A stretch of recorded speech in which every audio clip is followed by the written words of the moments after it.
के मिस्सा के मतलब है प्रमोद तिर्की नील कुसुम की शादी की दूसरी सालगिरह के अवसर पर वे ईश्वर को धन्यवाद देना चाहते हैं और वे ईश्वर से प्रार्थना करना चाहते हैं कि इनके पारिवारिक जीवन में ईश्वर अपने आशीष और कृपा प्रदान करे, इन्हें सुख और शांति इनके परिवार पर निरंतर बनी रहे। आज फादर मरियानुस कुजूर जो अपना जन्मदिवस मना रहे हैं, हम उनके लिए प्रार्थना करें कि सर्वशक्तिमान ईश्वर उन्हें अच्छा स्वास्थ्य प्रदान करे, उनके सभी कार्यों में आशीष प्रदान करे, ताकि वे ईश्वर और लोगों की सेवा निस्वार्थ भाव से कर सकें। हम इनके लिए प्रार्थना करें। पिता और पुत्र और पवित्र आत्मा के नाम पर आमीन। हमारे पिता ईश्वर और प्रभु यीशु ख्रिस्त की कृपा और शांति आप लोगों के साथ हो। ख्रिस्त में आदरणीय पुरोहितगण, धर्म बंधुगण, धर्म बहनें, प्यारे माता पिता, भाइयों एवं बहनों, आज माता कलीसिया संत बोनीफस को याद करती है।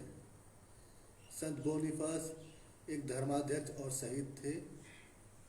इनका जीवन सरल स्वभाव का था और ये अपने बाल्यावस्था से ही धार्मिक गुणों में अच्छे थे।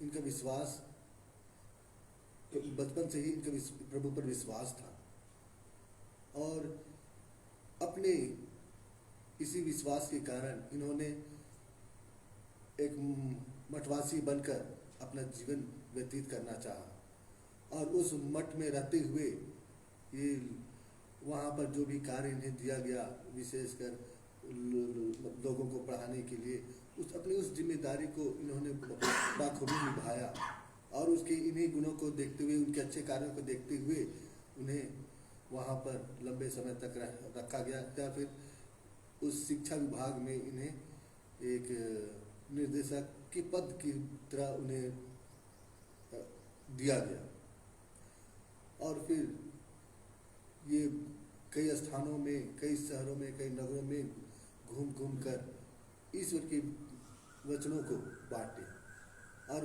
इन्होंने बहुत सफलता प्राप्त की और उनके इस अच्छे कार्य को देखते हुए उन्हें बिशप बनाया गया और बाद में ये 54 लोगों के साथ 54 लोग आकर इन्हें मार डाले। इस तरह से वे अपने विश्वास के लिए और लोगों को जो विश्वास बांटा उसके लिए इन्होंने अपने प्राणों की आहुति दी।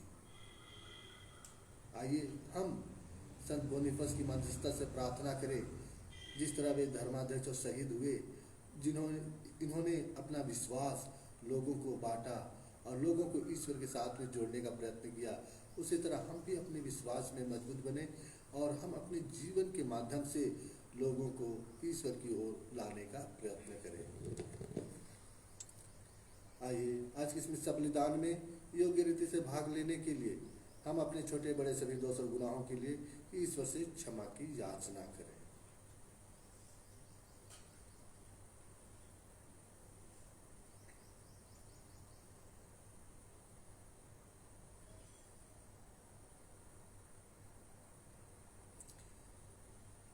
हम सब मिलकर बोलें, हे भाई बहनों, मैं सर्वशक्तिमान ईश्वर और आप लोगों के सामने स्वीकार करता हूँ कि मैंने मन वचन और कर्म से तथा अपना कर्तव्य को ग्रहण करने से अपने कसूर से अपने भारी कसूर से घोर पाप किया है। इसलिए मैं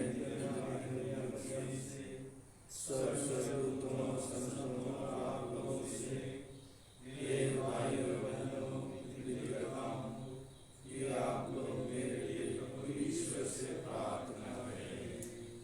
सर्वशक्तिमान ईश्वर हम लोगों पर दया करे और हमारे पाप क्षमा कर हमें अनंत जीवन प्रदान करे।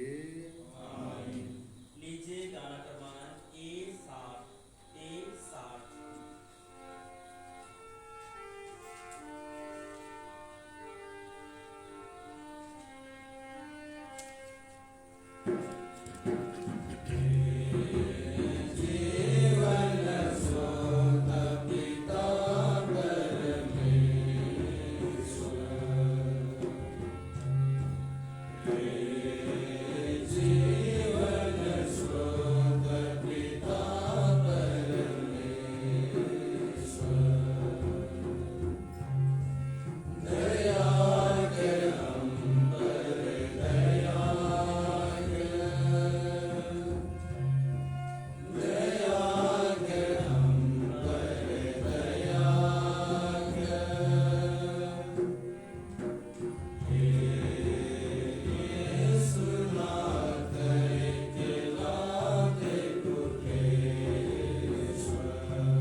संत बोनीफास हमारे मध्यस्थ बने। वे जिस सुसमाचार का प्रचार करते थे उसका साक्ष्य उन्होंने अपने रक्त से दिया। हम भी उसी सुसमाचार का प्रचार दृढ़तापूर्वक करें और उसे अपने सत्कर्मों में प्रकट करें। आज के इस पवित्र दिन में प्रमोद तिर्की एवं नील कुसुम जो अपना विवाह का दूसरा सालगिरह मना रहे हैं, हम उनके लिए प्रार्थना करते हैं कि ईश्वर की आशीष एवं कृपा इन दोनों और परिवार पर बनी रहे और इनके परिवार में सुख शांति निरंतर विराजे और हर प्रकार के दुख तकलीफ से ये दूर रह सकें। एवं फादर मरियानोस कुजूर जो अपना जन्मदिवस मना रहे हैं, हम उनके अच्छे स्वास्थ्य एवं उनके अच्छे कार्यों के लिए हम ईश्वर से प्रार्थना करते हैं कि सर्वशक्तिमान ईश्वर उन्हें अपने आशीष एवं कृपा प्रदान करे ताकि वे अधिक से अधिक लोगों को ईश्वर के साथ में जोड़ सके। हमारे प्रभु तेरे पुत्र यीशु ख्रिस्त के द्वारा जो तेरे तथा पवित्र आत्मा के संग एक ईश्वर होकर युगानुग जीते और राज्य करते हैं। आमीन।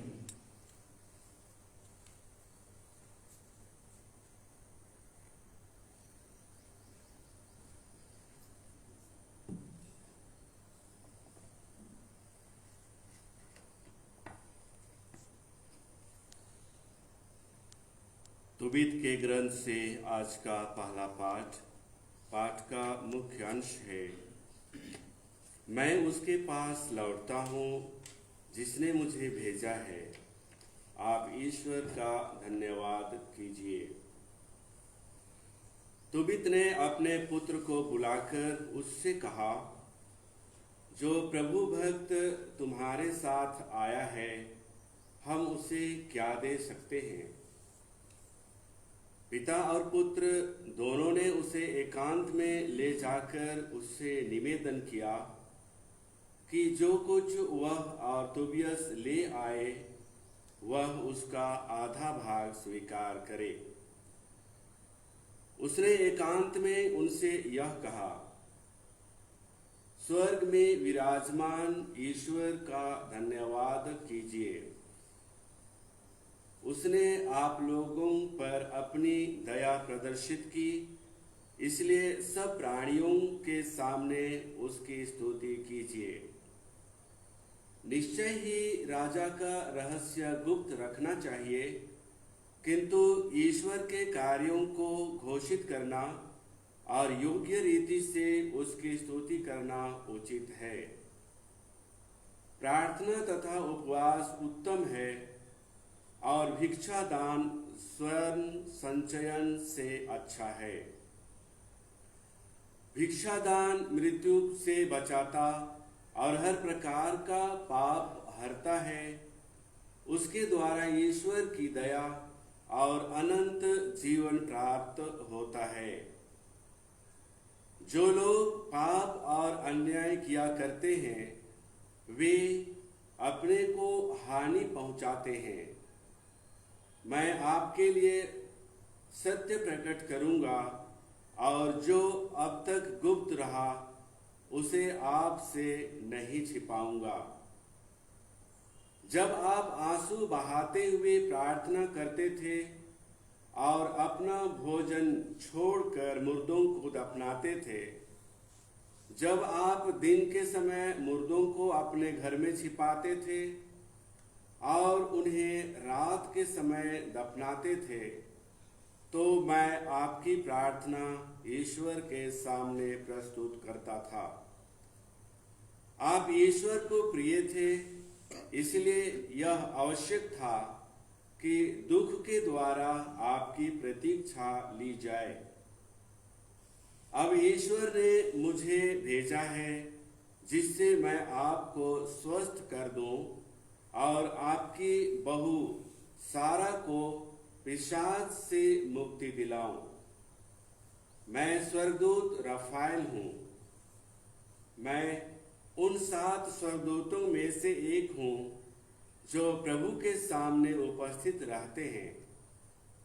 अब वह समय आ गया है जब मुझे उसके पास लौटना है जिसने मुझे भेजा है।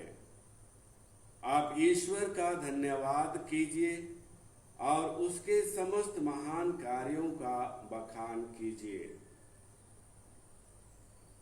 यह प्रभु की वाणी। भजन अनुवाक्या। हे प्रभु, तू अनादि अनंत महान ईश्वर है।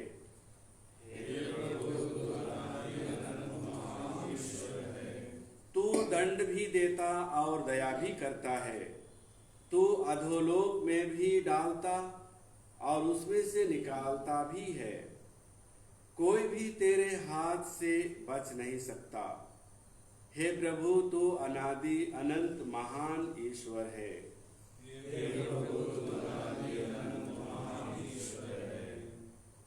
इस पर विचार करो कि उसने हमारे साथ क्या क्या किया है और श्रद्धा पूर्वक उसकी स्तुति करो। अपने कार्यों द्वारा युगों के राजा की महिमा करो। हे प्रभु, तू अनादि अनंत महान ईश्वर है।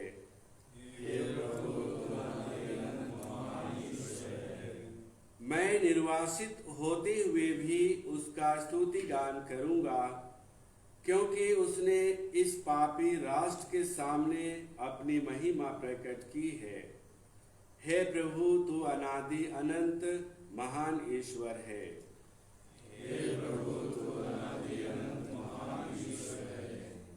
हे पापियों, उसके पास लौट जाओ और उसके सामने सदाचरण करो।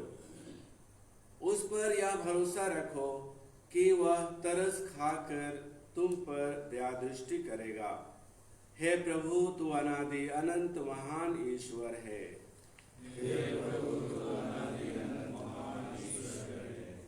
जय घोष, हालेलुया। धन्य है वे जो अपने को दीनहीन समझते हैं, स्वर्ग राज उन्हीं का है। हालेलुया। प्रभु आप लोगों के साथ हो। संत मार्कुस के अनुसार पवित्र सुसमाचार।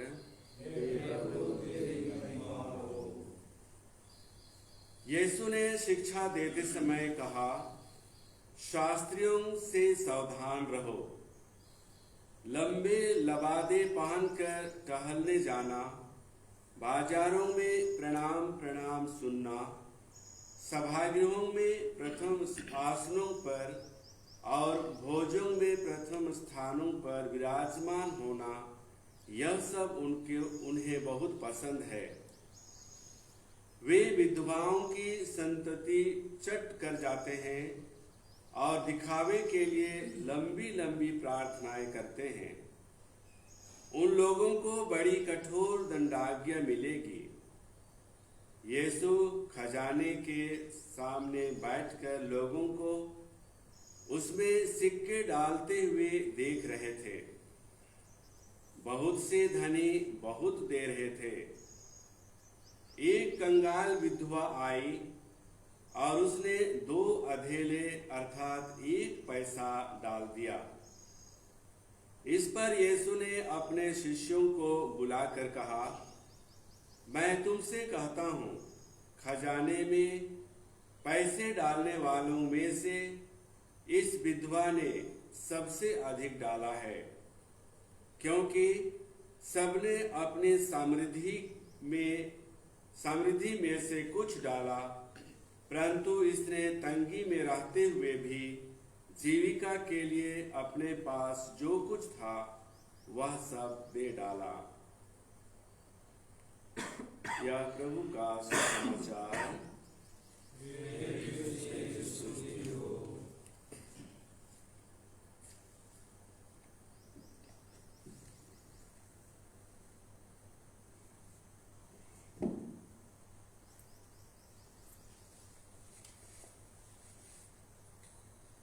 ख्रिस्त में प्यारे माता पिता भाइयों बहनों, आज के पहले पाठ में टोबित के ग्रंथ में हम लोगों ने सुना रफाएल दूत जो टोबित के पास में भेजा गया था, वह उनकी परीक्षा लेने के लिए भेजा गया था, क्योंकि टोबित और उसका परिवार एक अच्छा विश्वासी जीवन वे जी रहे थे और उनकी प्रार्थना रफाएल दूत के माध्यम से ईश्वर के चरणों तक पहुंचता था। और इसीलिए ईश्वर उनके विश्वास को और अधिक जांचने और परखने के लिए रफाएल दूत भेजा जाता है, और रफाएल दूत उनकी परीक्षा लेते हैं। और उनके इस परीक्षा की घड़ी में टोबीत और उनका परिवार वह अपने विश्वास में खरा उतरता है, और वह हर प्रकार के दुख तकलीफ और संकट को स्वीकार करने के लिए तैयार होते हैं, और वे स्वीकार करते हैं। और उसी क्रम में जब हम देखें तो हमारे विश्वास की परीक्षा दुख और तकलीफ में ही होती है। जब हमारे जीवन में दुख तकलीफ आती है तब हम अपने विश्वास को और अधिक पहचान सकते हैं, जान सकते हैं। और यही बात टोबीत और उसके परिवार के साथ में घटित हुई। और अंत में रफाएल दूत उन्हें बताता है कि मैं रफाएल दूत हूँ और मैं ईश्वर के पास से भेजा गया था, और तुम और तुम्हारा परिवार जिस विश्वास से अपना जीवन जी रहे हो, अब मैं उसकी परीक्षा लेने के लिए आया हुआ था। अब मैं वापस उस स्थान जा रहा हूँ जहाँ से मैं भेजा गया था। मतलब वह रफाएल दूत स्वर्ग वापस जाने की बात टोबीत से कहते हैं। और इस तरह से हम देखते हैं कि मनुष्य के जीवन में जब तक दुख तकलीफ और संकट नहीं आती है तब तक हम अपने विश्वास को पहचान नहीं पाते। विश्वास को पहचानने के लिए दुख तकलीफ का आना और उसे हमें स्वीकार करना आवश्यक है। आज के सुसमाचार में हम लोगों ने सुना प्रभु यीशु वे मंदिर में बैठे हुए वे देख रहे थे कि लोग दान अपनी जीविका के लिए जो कमाई हुई दान थी उसे वे दान पेटी में डाल रहे थे। और प्रभु यीशु क्या देखते हैं कि बहुत से लोग सभी अपनी समृद्धि से, उनके पास में ज़्यादा पैसा था या धन दौलत था, उस ज़्यादा पैसे में वे कुछ पैसे दान के लिए दान पेटी में वे डाल रहे थे। और प्रभु यीशु देखते हैं कि एक कंगाल विधवा आती है जिसके पास जीविका के लिए बहुत कम पैसे थे, या फिर अपने गरीबी से वह एक पैसे डालती है। और प्रभु यीशु कहते हैं अपने शिष्यों को बुलाकर कि यह विधवा ने सबसे ज़्यादा डाला है, क्योंकि जो भी लोग दान ज़्यादा डाल रहे थे या भारी मात्रा में डाल रहे थे वे अपनी समृद्धि का अंश वे दान में चढ़ा रहे थे। लेकिन यह जो विधवा है यह अपनी गरीबी में इसके पास जो कुछ भी था वह उस दान पेटी में डाल देती है। अपनी जीविका के लिए भी वह नहीं सोचती है, बल्कि ईश्वर के लिए अपना दान वह समर्पित करती है। आज हमें चाहिए कि हम अपने जीवन पर मनन चिंतन करें कि हम किस तरह से एक दूसरे को सहयोग देते हैं, हम अपने मात्र बोली और वचन से केवल हम लोगों को सहायता देते हैं, या फिर हम एक सच्चे पड़ोसी होने के नाते हम किस तरह से आर्थिक रूप से हम लोगों की मदद करते हैं। हमारे जीवन में हम ऐसे परिस्थिति में से गुजरते हैं जहाँ पर हम सिर्फ दिखावे के लिए उन्हें सलाह और अपने वचनों के माध्यम से केवल हम उनको प्रेरित करने का प्रयास करते हैं या उपदेश देकर हम पार हो जाते हैं, चले जाते हैं। लेकिन कुछ ऐसे भी हमारे माता पिता या परिवार के ऐसे सदस्य को हम पाते हैं जिन्हें आर्थिक आवश्यकता भी चाहिए, लेकिन हम उनकी इन सभी आवश्यकताओं को नहीं देख पाते हैं और हम उन्हें दरकिनार करते हुए हम आगे बढ़ जाते हैं। और इस तरह से हम एक सच्चा पड़ोसी प्रेम हम उन्हें नहीं दिखा पाते हैं। ख्रिस्त में प्यारे माता पिता भाइयों बहनों, जिस तरह से इस कंगाल विधवा ने एक पैसे डालकर अपना संपूर्ण प्रेम ईश्वर के लिए समर्पित किया और समाज के भलाई के लिए उसने अपने गरीबी से दान दी, उसी तरह हम भी अपने आप को जांचें और परखें और हम अपने समाज और लोगों की भलाई के लिए हम अधिक आगे आने के लिए हमें तत्पर होने की आवश्यकता है। लीजिए गाना क्रमांक E72 E72।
भाई और बहनों, प्रार्थना कीजिए कि सर्वशक्तिमान पिता ईश्वर मेरा और आप लोगों का यह बलिदान स्वीकार करे।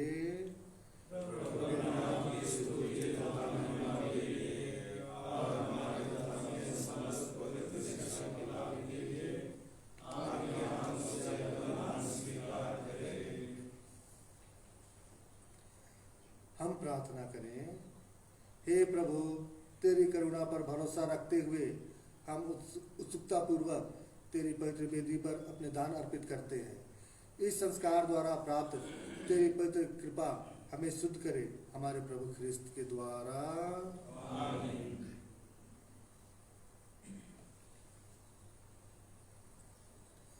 प्रभु आप लोगों के साथ हो। प्रभु में मन लगाइए। हम अपने प्रभु ईश्वर को धन्यवाद दें। हे प्रभु, पवित्र पिता, सर्वशक्तिमान और शाश्वत ईश्वर, यह वास्तव में उचित और न्याय संगत है, हमारा कर्तव्य तथा कल्याण है कि हम सदा और सर्वत्र अपने प्रभु ख्रिस्त के द्वारा तुझे धन्यवाद दें। इन्होंने पतित मानव पर तरस खाकर स्वयं को दीन बना लिया और कुंवारी मरियम से जन्म लेने की कृपा की। इन्होंने क्रूस की यातना सहकर हमें अनंत मृत्यु से मुक्त कर दिया और पुनर्जीवित होकर हमें अनंत जीवन प्रदान किया।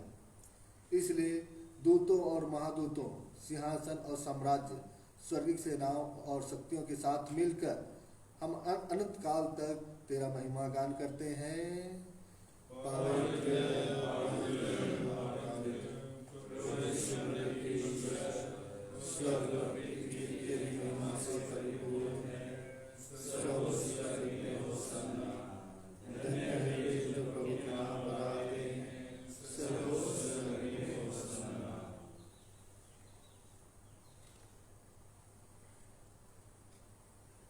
हे प्रभु, तू वास्तव में पवित्र है, सारी पवित्रता का स्रोत है। हम तुझसे प्रार्थना करते हैं, तू इन उपहारों को अपने आत्मा के संस्पर्श से पवित्र कर दे कि ये हमारे प्रभु यीशु ख्रीस्त के शरीर तथा रक्त बन जाए।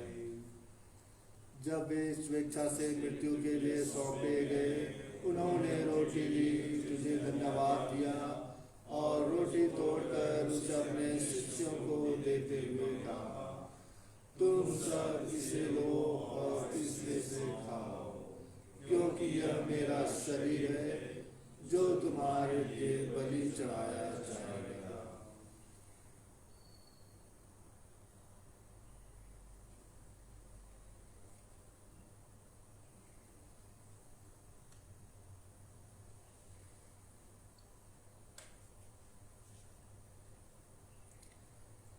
इसी भांति भोजन के बाद उन्होंने कटोरा लिया, तुझे धन्यवाद दिया और उसे अपने शिष्यों को देते हुए कहा, तुम सब इसे लो और इसमें से पियो, क्योंकि यह मेरे रक्त का कटोरा है, नवीन और अनंत स्थान का रक्त, जो तुम्हारे और बहुतों के पापों की क्षमा के लिए बहाया जाएगा। तुम मेरी स्मृति में यह किया करो।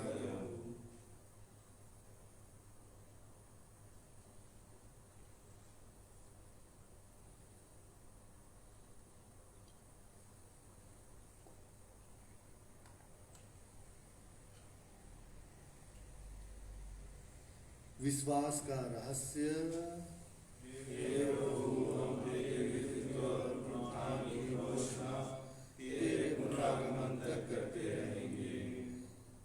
इसलिए हे प्रभु, हम ख्रीस्त की मृत्यु और पुनरुत्थान की स्मृति में तुझे जीवन की रोटी और मुक्ति का कटोरा चढ़ाते हैं। हम तुझे धन्यवाद देते हैं कि तूने हमें अपने सम्मुख उपस्थित होने और अपनी सेवा करने का सौभाग्य प्रदान किया। हमारा नम्र निवेदन है कि हम सब ख्रीस्त का शरीर और रक्त ग्रहण करके पवित्र आत्मा के द्वारा एकता के सूत्र में बंधे रहें। ये प्रभु, हमारे संत पिता फ्रांसिस, हमारे धर्माध्यक्ष पत्रस्मिंज और सभी आश्रम के साथ विश्व भर में फैले अपनी कलीसिया की सुधीले तथा इसे प्रेम में सिद्ध बना दे।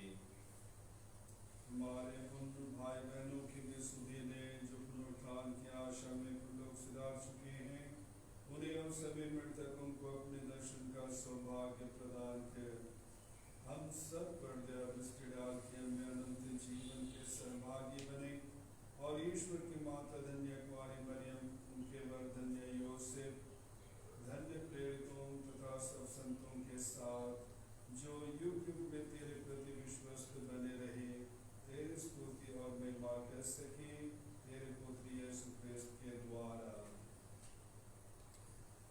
इन्हीं प्रभु ख्रिस्त के द्वारा, इन्हीं के साथ और इन्हीं में हे सर्वशक्तिमान पिता ईश्वर पवित्र आत्मा के साथ सारा गौरव तथा सम्मान युगानुयुग तेरा ही है।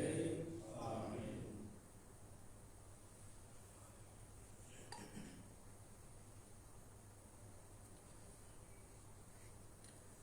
हम सब मिलकर पिता ईश्वर से प्रार्थना करें जैसे प्रभु यीशु ने हमें सिखाया है।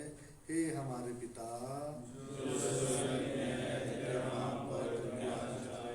तेरा राज्य आए, तेरी इच्छा जैसे स्वर्ग में वैसे पृथ्वी पर भी हो। हमारा प्रतिदिन का आहार आज हमें दे और हमारे अपराध हमें क्षमा कर जैसे हम भी अपने अपराधियों को क्षमा करते हैं, और हमें परीक्षा में न डाल परंतु बुराई से बचा। हे प्रभु, हम तुझसे प्रार्थना करते हैं सभी बुराइयों से हमें बचा और इस जीवन में हमें कृपा पूर्वक शांति प्रदान कर हम तेरी दया से सदा पाप से दूर और हर विपत्ति से सुरक्षित रहें और उस दिन की प्रतीक्षा करते रहें जब हमारे मुक्तिदाता यीशु ख्रिस्त फिर आकर हमारी धन्य आशा पूरी करेंगे। क्योंकि तेरा राज्य, तेरा सामर्थ्य और तेरी महिमा अनंत तक बनी रहती है। हे प्रभु यीशु ख्रिस्त, तूने अपने प्रेरितों से कहा है, मैं तुम्हारे लिए शांति छोड़ जाता हूँ, अपनी शांति तुम्हें प्रदान करता हूँ।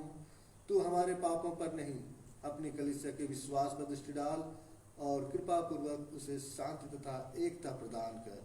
तू युगानुग जीता और राज्य करता है। आमीन। प्रभु की शांति सदा आप लोगों के साथ हो और आपकी आत्मा के साथ। परस्पर शांति अभिवादन कीजिए। ईश्वर की निम्न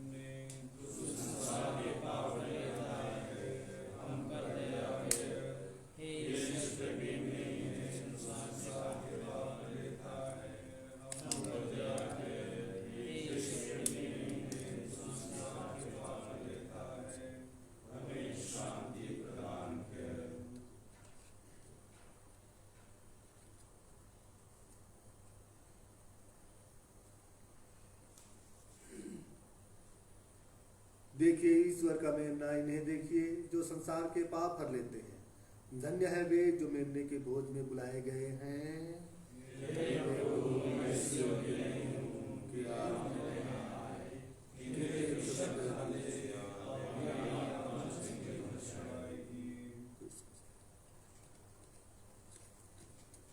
लीजिए गाना क्रमांक F82। F82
हम प्रार्थना करें।